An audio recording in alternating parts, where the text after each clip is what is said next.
कारने दुचाकीला दिलेल्या धडकेमध्ये एकाचा जागेच मृत्यू झाला तर अन्य एक जण गंभीर जखमी झाला आहे। ही घटना गंगापूर वैजापूर मार्गावर जाखमतवाडी येथे शुक्रवारी सायंकाळी 5:30 वाजेच्या सुमारास घडली। निजाम बाबू शेख वय 53 वर्षे असे घटनेतील मृत व्यक्तीचे नाव असून दीपक रूपचंद्र दारुंटे वय 40 वर्षे, दोघेही राहणार मुद्देश वाडगाव तालुका गंगापूर हे या अपघातात जखमी झाले आहे।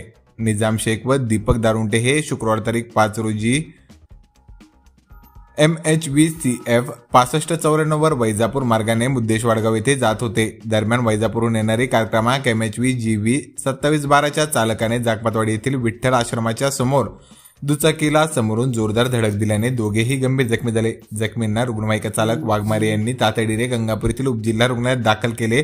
तेथे वैद्यकीय अधिकाऱ्यांनी निजाम शेख यांना तपासून मृत घोषित केले तर दीपक दारुंटे यांना अधिक उपचारासाठी छत्रपती संभाजीनगर येथे रुग्णालयात हलवण्यात आल्याची माहिती प्राप्त झाली आहे। तर या प्रकरणात गंगापूर पोलिसात घटनेची नोंद करण्यात आली असून प्रकरणाचा अधिक तपास गंगापूर पोलीस करीत आहेत।